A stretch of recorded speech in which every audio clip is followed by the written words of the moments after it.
Hello everyone, आज हम पढ़ रहे हैं हिंदी और हिंदी में हमारा पाठ कौन सा है 6, जिसका नाम है रूबी की माला। चलिए स्टूडेंट्स, अब हम चैप्टर रीड करते हैं। रूबी चौथी कक्षा में पढ़ती थी।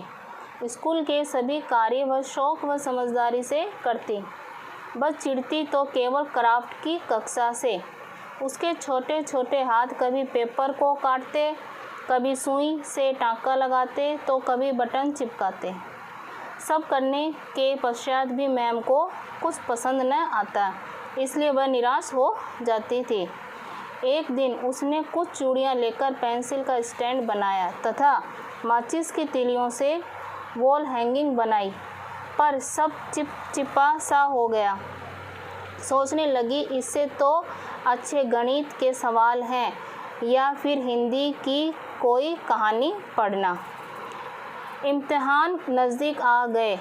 उसने गणित, हिंदी, अंग्रेजी, सामाजिक अध्ययन और विज्ञान सब की तैयारी कर ली, पर क्राफ्ट की मैम ने रंगीन कागज़ के टुकड़ों से माला बनाने को कहा तो वह कार्य उससे न हुआ। माँ ने भी कहा, पहले पढ़ लो फिर खेलना। माँ को कौन समझाए कि यह माला बनाना तो पढ़ाई की किताबों को पढ़ने से भी अधिक कठिन कार्य है। जैसे जैसे क्राफ्ट पेपर का दिन नज़दीक आता जाता रूबी की घबराहट बढ़ती जाती। तभी एक दिन रूबी की प्यारी मौसी कुछ दिनों के लिए उनके घर रहने आई। अब तो दोनों ने मिलकर पहले अभ्यास के लिए छोटे से रंगीन टुकड़ों को काटकर सुई धागे में उन्हें पिरोकर माला बनाई। रूबी को यह काम बड़ा आसान लगा। वह माला तो उसने अपने छोटे से प्यारे भाई को खेलने के लिए दे दी। अब उसने अपनी मौसी की सहायता से माचिस की डिब्बियों से सोफ़ा सेट बनाया, रंग बिरंगी चूड़ियों से वॉल हैंगिंग बनाई और मोतियों व रंगीन कागज़ के छोटे छोटे टुकड़ों से रंग बिरंगी सुंदर माला बनाई। अब रूबी की मैम कक्षा में जो कुछ भी सिखाती उसे वह तुरंत सीख जाती, क्योंकि उसे अब क्राफ्ट में भी पढ़ाई की भांति ही आनंद आने लगा था। बच्चों, अच्छे बच्चे किसी भी काम से जी नहीं चुराते और रूबी तो बिल्कुल जी नहीं चुराती, क्योंकि अब वह एक अच्छी बच्ची बन गई थी। सीखने से सभी कार्य आ जाते हैं, बस थोड़े से अभ्यास और रुचि की ज़रूरत होती है। ओके स्टूडेंट, यहाँ पे हमारा चैप्टर कंप्लीट हो गया है। इस चैप्टर से हमें क्या शिक्षा मिलती है कि हमें किसी भी काम से बच के नहीं निकलना चाहिए। हमें हर कोई भी काम हो, हमें अपनी पूरी मेहनत के साथ करना चाहिए। स्टूडेंट्स, अभी हमने चैप्टर पढ़ा था रूबी की माला। अब उससे संबंधित हम यहाँ पे कुछ क्वेश्चन के आंसर देखते हैं।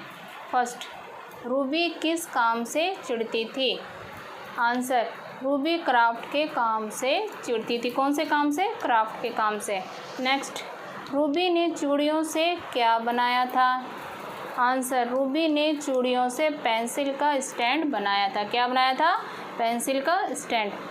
नेक्स्ट, क्राफ्ट की मैम ने रूबी को क्या बनाने के लिए कहा?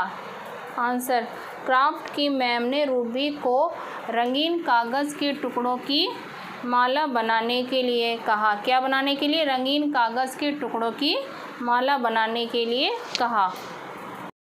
चलिए अब आगे देखते हैं। फर्स्ट, रूबी निराश क्यों हो जाती थी?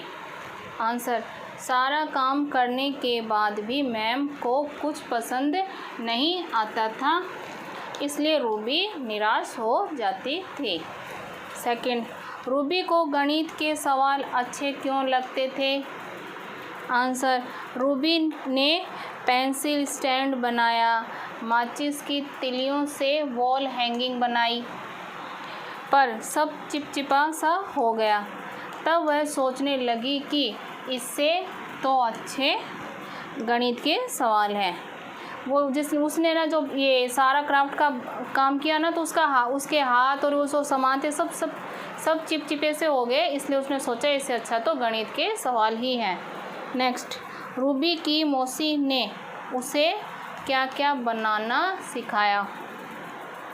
आंसर, रूबी की मौसी ने उसे सोफ़ा सेट, चूड़ियों से वॉल हैंगिंग, मोती व कागज़ के टुकड़ों से रंग बिरंगी सुंदर माला बनाना सिखाया। नेक्स्ट, सभी कार्यों को सीखने में किस चीज़ की आवश्यकता होती है? आंसर, सभी कार्यों को सीखने में अभ्यास व रुचि की आवश्यकता होती है। ओके स्टूडेंट्स, यहाँ पे हमारा चैप्टर कंप्लीट हो गया और ये इन सभी प्रश्नों के उत्तर आपको अपनी नोटबुक में लिखने हैं।